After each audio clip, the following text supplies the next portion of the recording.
ദൈവനാമത്തിന് മഹത്വമുണ്ടാകട്ടെ. എല്ലാ ദൈവമക്കൾക്കും സുഖാണോ?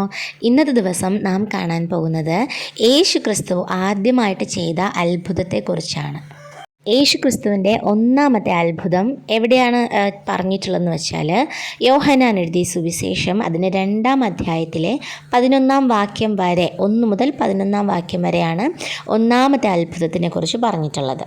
അത്യാവശ്യം എല്ലാവർക്കും അറിയാവുന്നതാണ് യേശുക്രിസ്തുവിൻ്റെ ഒന്നാമത്തെ അത്ഭുതം കാനാവിലെ കല്യാണ വീട്ടിൽ വെച്ചിട്ടുള്ള അത്ഭുതമാണെന്ന്, അല്ലേ?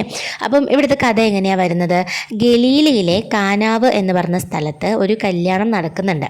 അപ്പം ആ കല്യാണ വീട്ടിലേക്ക് യേശുക്രിസ്തുവിനെയും ശിഷ്യന്മാരെയും ക്ഷണിച്ചിട്ടുണ്ട്. യേശുവിൻ്റെ അമ്മയും അവിടെ ഉണ്ടായിരുന്നു. അപ്പം അവിടെ ഒരു പ്രശ്നം വരുന്നു. എന്താ പ്രശ്നം? അവിടുത്തെ ആൾക്കാർക്ക് വീഞ്ഞ് തീർന്നു, വീഞ്ഞ് പോരാത്ത ഒരവസ്ഥ വന്നു. അപ്പോൾ യേശുവിൻ്റെ അമ്മയാണ് യേശുവിനോട് പറയുന്നത് ഇതുപോലെ അവർക്ക് വീഞ്ഞ് തീർന്നു എന്നുള്ള കാര്യം. അപ്പം യേശു അതിനുശേഷം എന്താ പറഞ്ഞേ? അവിടുത്തെ ശുശ്രൂഷകന്മാരോട് പറഞ്ഞത് ഇവിടെ ഇരിക്കുന്ന ഈ കൽഭരണികളിലൊക്കെ വെള്ളം നിറച്ച് വെക്കാനായിട്ട് പറഞ്ഞു. അതിനുശേഷം യേശു അതിനെ തൊട്ട് ആശീർവദിക്കുമ്പോൾ ആ വെള്ളമൊക്കെ എന്തായിട്ട് മാറി? വെള്ളമൊക്കെ വീഞ്ഞായിട്ട് മാറി. അപ്പം അതിനുശേഷം അതിനെ കൊണ്ടുപോയി അവിടെ വന്ന വിരുന്ന് വാഴികൾക്കൊക്കെ എന്ത് ചെയ്തു? വിളമ്പിക്കൊടുത്തു. അവരൊക്കെ കഴിച്ചതിന് ശേഷം പറഞ്ഞത്, എല്ലാ കല്യാണ വീട്ടിലും സാധാരണ ആദ്യം നല്ല വീഞ്ഞും കൊടുത്തിട്ട് ലഹരിയൊക്കെ കൂടിയതിന് ശേഷം നല്ലതല്ലാത്ത ചീത്ത വീഞ്ഞാണ് കൊടുക്കാറ്. പക്ഷേ ഇതുവരെ നീ നല്ല വീഞ്ഞ് വെച്ചിട്ടുണ്ടല്ലോ എന്നാണ് ദൈവത്തോട് പറഞ്ഞത്. അപ്പം ഇതാണ് യേശുക്രിസ്തുവിൻ്റെ ഏറ്റവും ഒന്നാമത്തെ അത്ഭുതമായിട്ട് ബൈബിളിൽ പറഞ്ഞിട്ടുള്ളത്. അപ്പം നാം ഇതിൽ കൂടി മനസ്സിലാക്കേണ്ടത് എന്താണ്?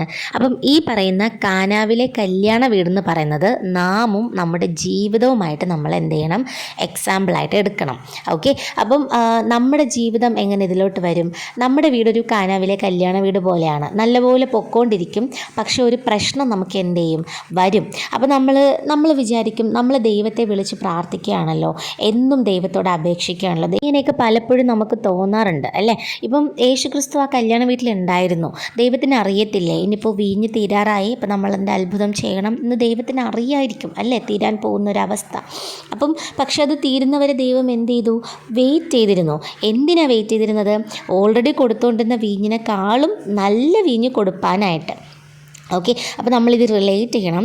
നമ്മുടെ ജീവിതത്തിൽ നമ്മൾ ഇത്രയും ദിവസം എന്ത് ജീവിതമാണോ ജീവിച്ചുകൊണ്ടത്, നമുക്കൊരു പ്രശ്നം വരുന്ന സമയം നമ്മൾക്ക് ദൈവം സഹായിച്ച് ആ പ്രശ്നത്തിൽ നിന്ന് നമ്മളെ വിടുവിച്ച് നമ്മൾ ഇത്രയും ദിവസം ജീവിച്ചുകൊണ്ടിരുന്നതിനേക്കാളും ഒരു ബെറ്റർ ലൈഫ് നമ്മളെ പുതുക്കി നമുക്കൊരു നല്ല പുതിയൊരു ലൈഫ്, പുതിയ വീഞ്ഞ്, നല്ല വീഞ്ഞ്, നല്ലൊരു ലൈഫ് നമുക്ക് തരുവാനായിട്ടാണ്.